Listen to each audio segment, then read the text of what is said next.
Is the age of YouTube censorship approaching? Today we're going to be discussing how YouTube's new policies on ad revenue monetization are going to possibly affect our show and YouTube in the long run. I don't even know what you just said. I don't either.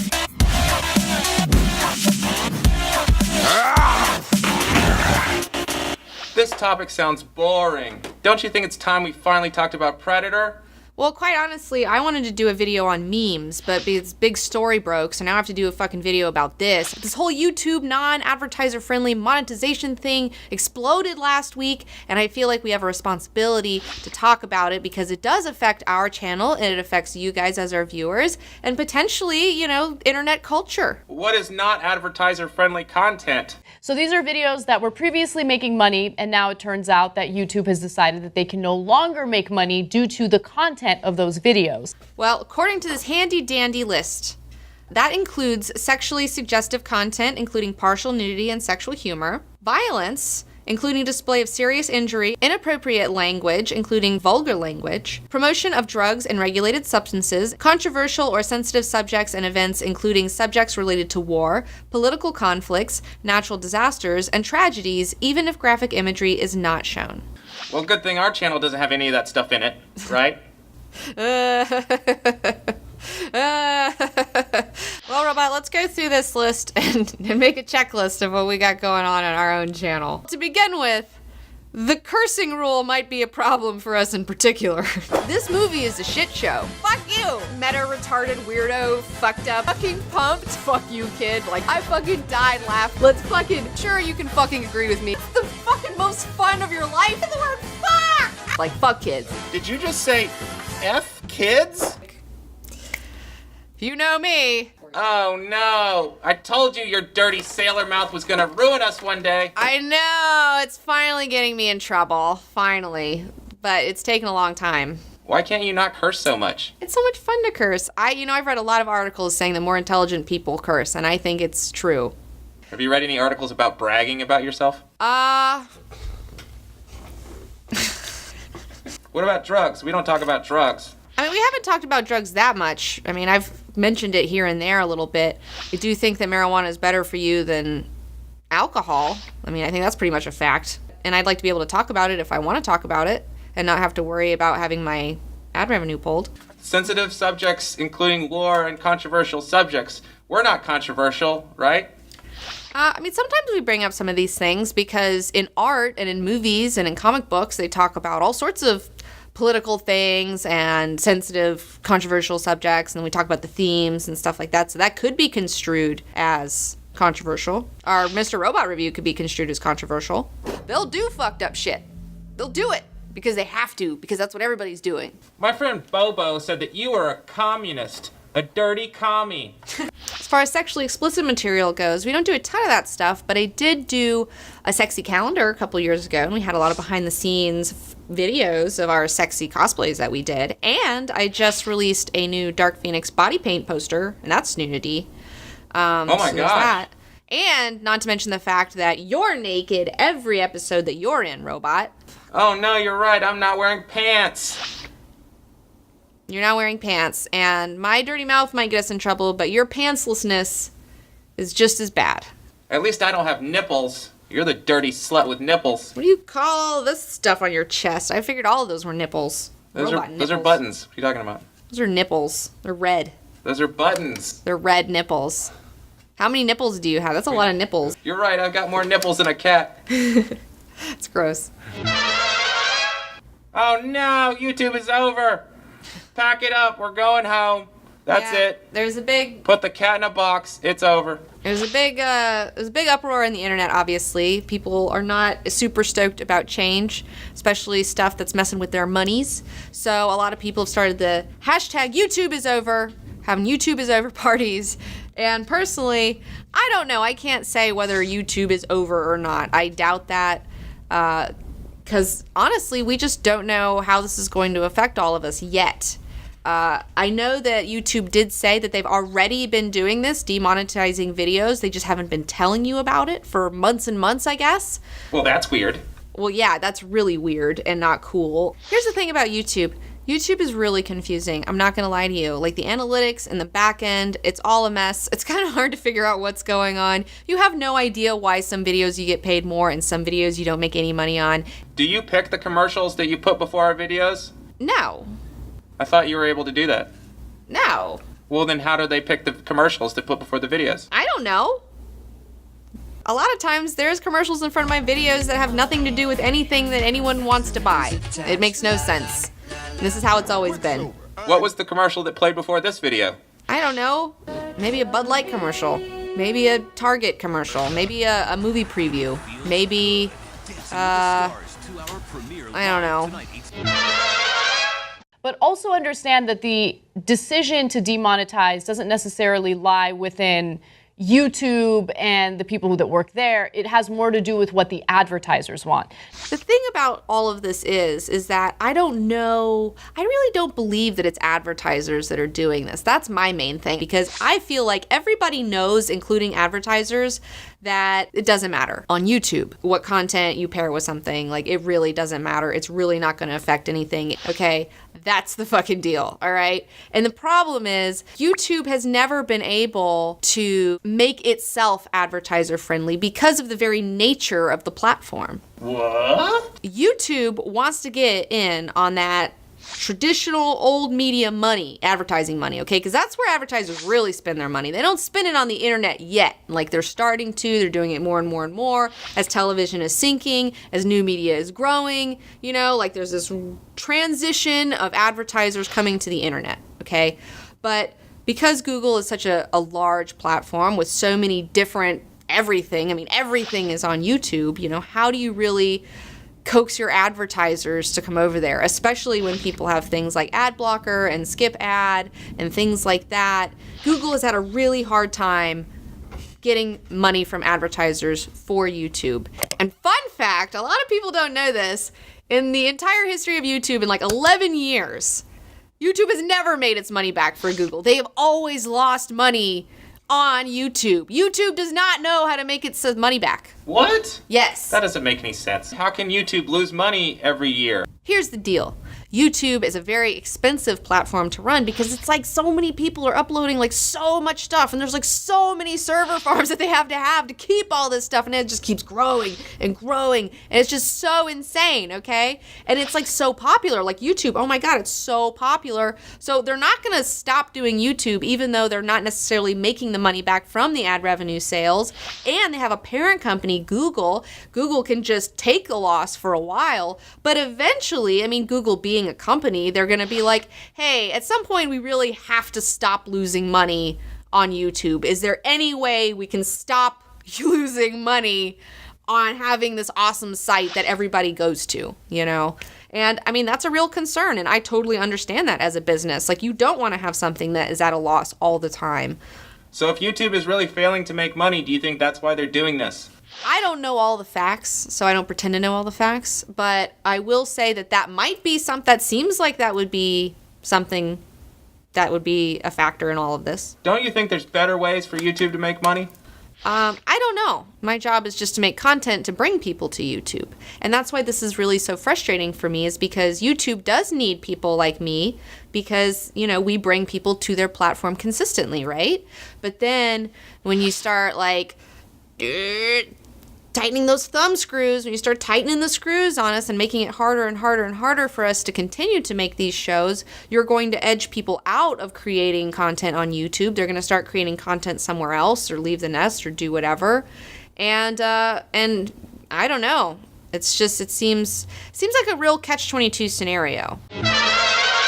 By taking away monetization, it is a form of censorship. Taking away the ability to monetize a video where you're saying things that they don't deem okay. That's been described as censorship with a different name, because if you do this on the regular and you have no advertising, it's not sustainable. And some are calling this censorship. However, YouTube is saying that this has nothing to do with censorship. This is all about making sure that ads go onto ad-friendly content.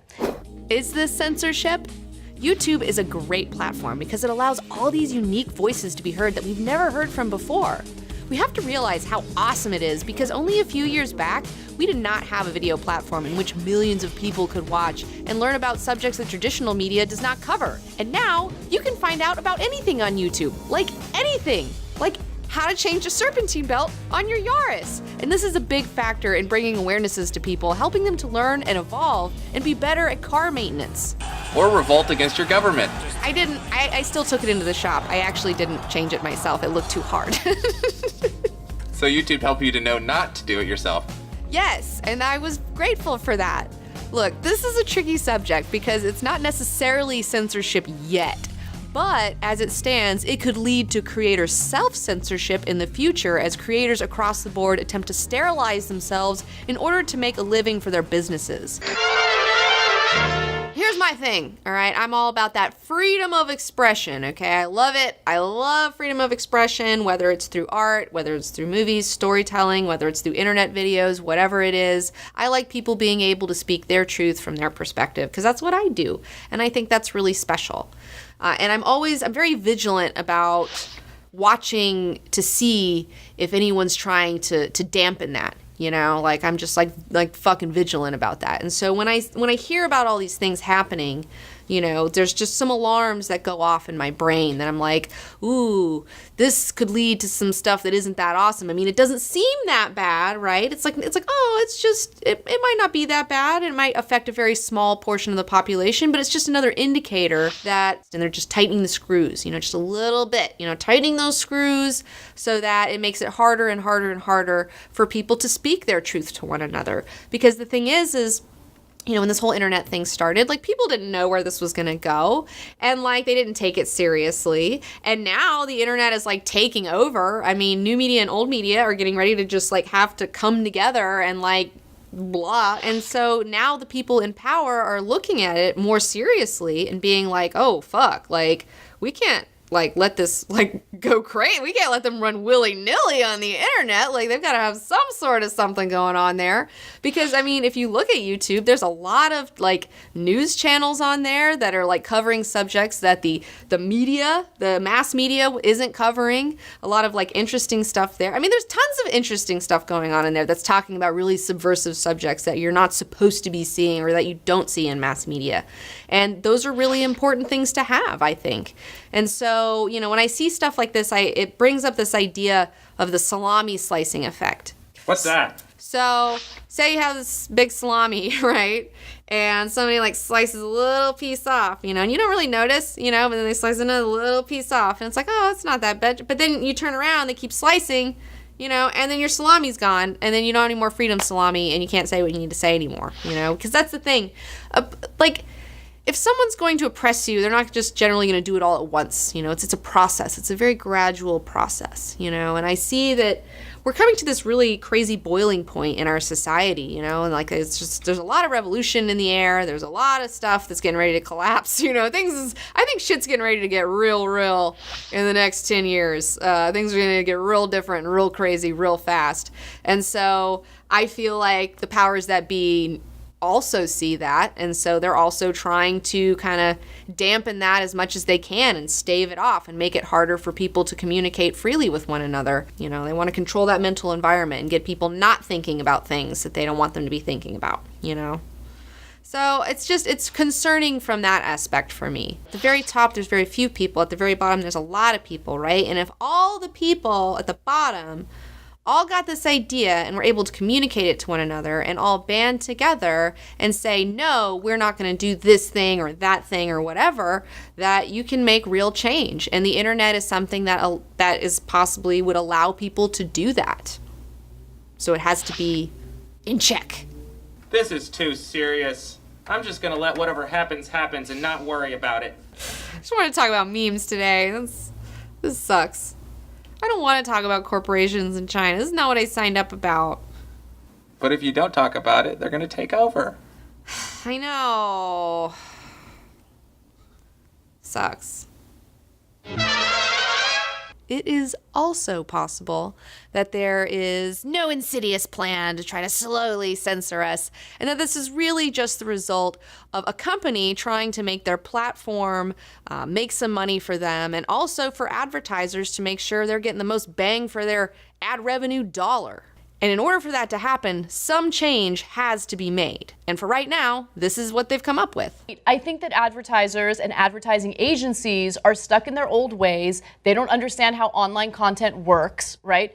And they want super safe, buttoned up news content that doesn't appeal to anyone. The reason why television news isn't doing well is because they're afraid to delve into the controversial topics. They're afraid to get into the details, right? They do ridiculous, shallow coverage of everything. And so, okay, you can advertise there all you want, but the audience is leaving. So let's all work together to help advertisers catch up to the real world that exists today. Because, by the way, yes, I guess it's a form of criticism of them, but it's also to help them because they can't sell their products if they don't know who their audience is. Exactly. Their audience isn't Ozzy and Harriet anymore. It's us. Let's talk about advertisers for just a minute. In my opinion, I feel like the advertising has no effect on the video, and the video has no effect on the advertising. What does that mean? Well, if you watch these videos, you know that the commercial that's put beforehand is just some random commercial, and vice versa. I have no idea what ad is going to be placed in front of my video. So how am I supposed to be advertising friendly to such a wide range of different products and commercials? I'm not. Like, I don't know, so... What was the commercial before this video? I don't know. What products have you seen commercials for? I don't know. I skip them. And I feel like whatever I do and say in my show really has no bearing on whatever product that is being advertised before the show. If you like McDonald's and you see a McDonald's commercial before the show, you're going to still go to McDonald's. If you don't like McDonald's and you see a McDonald's commercial before my show, you're not going to go to McDonald's. Now, this isn't to say that commercials on YouTube are useless. They can be very effective at reminding the consumer that your product exists. Like, say, your movie's coming out. But to hold up the idea that video content on YouTube after a commercial could somehow prevent consumers from buying that product is a 1950s way of thinking that doesn't really apply anymore. And anyone who regularly uses YouTube knows that. Or reminding people that there's a sale at Burger King. Yeah, there's a new fucking chicken sandwich from hell. Triple slop whopper. Triple slop whopper. Only this week only. The fiery slop whopper. It's a red bun. It'll shit fire. It's got little devil horns on it. We should be in marketing. I know. What the fuck? We've been doing it all wrong. Here's my possible solution for all of this, okay? I wish that YouTube would allow me to pick the types of commercials that I think are appropriate for my audience, because I know my audience better than they do, and I know what you guys actually might consider buying. So if they gave me the power to select a dozen or so products that I think you guys would be interested in, I think that would help make YouTube a better place for ad revenue. I think advertisers would be happier, I would be happier, everyone would be happier, and they wouldn't have to censor us. But they don't let me do that. Yet. Oh, that's a pretty good idea. Well, what kind of commercials would you pick? I would pick alcohol commercials of all sorts. I would pick movie previews, television show previews, anything Marvel, DC related, comic book related stuff. I'm a big fan of La Croix. When they have a commercial, I'll put that on there. There's actually a lot of products that I use and like that I would totally be down for having their commercials in front of my stuff. You might be onto something. I think the world would be a better place if we could just pick the types of commercials that went before our content. It would be like an ad revenue utopia. Yeah, but then nobody would ever pick the credit card commercials. I mean, well, if the credit card commercials offered more money for theirs than people would, because then you could have these commercials are worth this much, these commercials are maybe worth this much. There's all sorts of ways they can deal with this. There's way better ways of doing this, in my opinion. You could take this advice for free, Google. I don't even want credit for it. Just make it happen. So how does this affect the Comic Book Girl 19 show? Well, here's the thing. I don't really know yet. You know, these things are still kind of happening. It's like still figuring itself out. So we'll see kind of what the damage is as we go forward. But the thing about our show is that the ad revenue that we've received has never been enough to fully fund the show and to keep it going. It's not? No. I thought YouTubers make millions of dollars. Well, if you're a top tier like Jenna Marbles, yeah. But if you're mid tier like us, then like, nah, brah. Like, and you need every little penny that you can get, okay? Like every cent. And even though this show doesn't even pay our rent most months, it is great that we have that chunk, because then we add that to our other things that we're doing, okay? Because like this is why you see us doing Kickstarters and calendars, and why we recently started our Patreon and things like that, and posters and merch, video on demand. I mean, we're all about diversifying that portfolio, okay? Because I don't trust big companies, okay? I don't. I know that they could pull the rug out from under me at any fucking moment. So I have been diligently working through my life to make sure that I don't depend on them only to keep my show going, because they don't owe me shit and they could fuck me over at any moment. It's first-class fuckery like this on YouTube that really pushes me to look for other opportunities outside of this platform, for real opportunities where instead of making a show and then hoping that they give you a couple of pennies from some McDonald's ads that they put in front of your videos, you get paid ahead of time to make the video. That's the dream, you know, that's the dream. I want to have a budget and then make a video. I don't want to make a video and then get money for it that's like who knows how much it is, or lose money for it, because in fact we do lose money on pretty much every one of these episodes. So that is like totally a fact. What? They're more expensive to make than they get back? Yes, it's so fucked. It's like, it's such, like, I don't even know how we've kept it going for this long. Like, it really has been, like, some magic that we've been able to keep it going. And it's also because of you guys that we've been able to keep it going. I mean, all of you guys out there who have donated to our Kickstarters and our Patreons and have bought posters and calendars. I mean, you guys are fucking awesome. Like, you really keep this boat afloat. And without you, it would have tanked a long time ago. So are you saying that we're going to have to start censoring ourselves? Is that what we have to do to make money? Fuck no. I am never going to censor this fucking mouth, all right? That's not even possible, okay? I curse in front of children, like, every day at the grocery store, all right? So oh my gosh. It's never going to stop.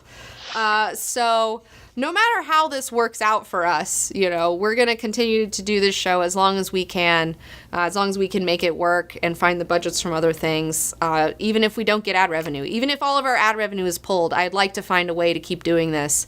And one of the ways that we can keep doing this is if you guys help support us on Patreon. We just rolled one of those out. You can go check it out, patreon.com/comicbookgirl19. We don't make this show to make a profit. We make this show because we love making this show, and we make this show because you guys like our show. And so that's the deal, man. We're going to keep doing this as long as we can, as long as it's feasible for us. Until I get some money to make a real movie, and then I'm getting the fuck out and I'm making a real movie! Yeah. Ah, we're making a show! We're making a show! We're out! Everything has a negative and a positive. And the positive aspect of all this, for me, is it just pushes me to leave the nest. You know, it pushes me to go out there to look at new opportunities. In fact, this month, we have sold a show, and we're actually have been given an actual budget to make a show. So we sold our first show. Yay. It's called Greater Creators. We're so excited Am I about on it.